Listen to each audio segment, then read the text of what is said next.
Happy weekend from Fextralife. If you've been too busy to keep up on the latest in games we cover, or are looking for a refresher, we've got your back. Let's take a look at the comings and goings across the Fextralife Wiki Network. Moving like a soldier. IGN with their first look has revealed exclusive gameplay footage of Bandai Namco's upcoming Souls-like game, Code Vein. Bandai Namco's new IP is being developed by the team behind God Eater and features a mix of Souls-like mechanics with anime-style graphics. During the gameplay by IGN, we get to see more interesting mechanics that are very reminiscent of Bloodborne and Dark Souls, particularly in animation and character movements. There will be more content coming out this month, particularly as Bandai Namco is scheduling events around TGS.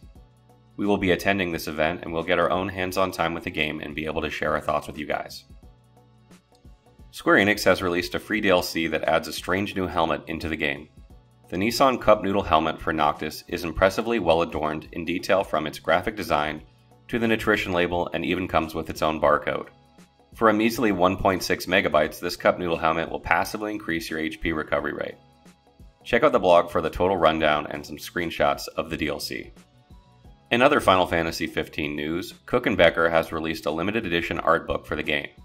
This massive 220-page art book comes in standard and limited edition variants, and both include hand-picked artworks ranging from rough pencil sketches to digital paintings and renderings from Final Fantasy XV and the CGI movie Kingsglaive of characters, food, monsters, and environments of EOS.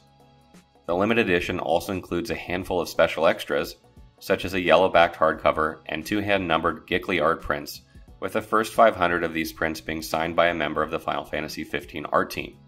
The art book is now available for pre-order and we have the link ready for you on the blog. Square Enix has also released 10 minutes of gameplay footage for the upcoming Secret of Mana remake, straight from PAX West 2017. The game is described to be a faithful remake of one of the greatest JRPGs of all time. Secret of Mana will feature a complete graphical overhaul in 3D, voiceovers, updated gameplay, and a newly arranged musical score that will surely send you on a nostalgia trip. Secret of Mana is due out as a digital-only release for PlayStation 4, PS Vita, and PC via Steam, worldwide on February 15, 2018. Whereas in Japan, the PS4 and PS Vita version will be released physically as well. Capcom has released another graphics comparison trailer for the upcoming remaster of Dragon's Dogma Dark Arisen for the PlayStation 4 and Xbox One. In this new graphics comparison trailer, the footage compares the visual particle effects of the skills and lighting improvements between the PlayStation console generations, which you can discern the differences for yourself. Capcom has also released Vocations overview trailers for the Mage and Strider class. The trailers put the spotlight on 6 of the 9 vocations that you can select in the game. The Mage Vocations overview showcases the Mage, the Sorcerer, and the Mystic Knight. These vocations specialize in manipulating and wielding magic, whereas the Strider Vocations overview showcases the Strider, the Ranger, and the Magic Archer, and these vocations utilize bows and daggers as part of their repertoire, with each class having a unique set of abilities and skills. Dragon's Dogma Dark Arisen Remaster is due out on current generation consoles in North America and Europe on October 3rd and will retail for $29.99. Destiny 2 launched for Xbox One and PS4 this past week to much anticipation, and players could barely get online as millions of Guardians overloaded Bungie's servers attempting to log in. PC players will have to wait until nearly Halloween before they get to play, as it doesn't launch for them until October 24th. Ouch. Bungie and Sony Interactive Entertainment also launched a new trailer for the online first-person shooter. The new trailer showcases the game's Lost Sectors, a new addition to Destiny 2, which are these hidden areas that can be found across the game's maps and are full of enemies to fight and loot, garnering you a cash code for some goodies. We reviewed the martial arts-based action RPG Absolver by Slowclap and Devolver Digital. Overall, Absolver seems to be a conflict of 2 games. In one corner you have the Souls-like world to explore cooperatively or competitively with other players that seems to be the original idea of the developers. And in the other you have a hardcore fighting game that doesn't need a rich open world at all in order to be successful, which seems to be what Absolver evolved into. Many players will feel shortchanged that the former was sacrificed to make way for the latter, and I anticipate this game will have an extremely niche following. For $29.99 USD, Absolver is a bit overpriced by about $5, but if you really enjoy a good fighting game, then this one is right on the mark.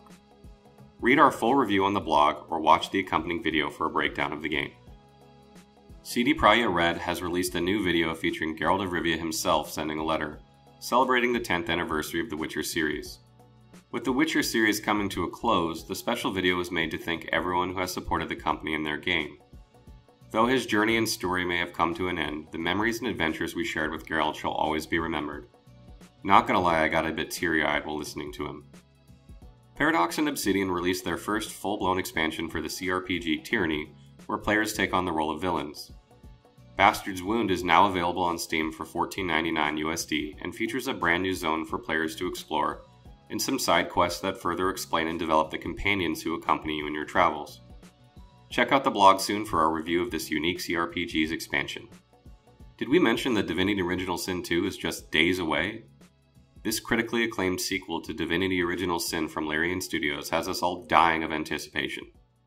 Be sure to check out the wiki for all your questions if you are playing Early Access, and if you're not, now is the time to get a head start before the game launches on September 14th. That's a wrap for the Week in Wikis. We're looking forward to another great week of gaming fun. Don't forget to check out our VIP program for some exclusive supporter benefits, and budding writers should take advantage of our Become an Author initiative. Thanks for a great week, and as always, keep checking in with us for news, reviews, YouTube streams and vids, and general wiki goodness. Follow us on social media for all the latest and greatest. The more followers we get, the larger the army of the Fexus grows.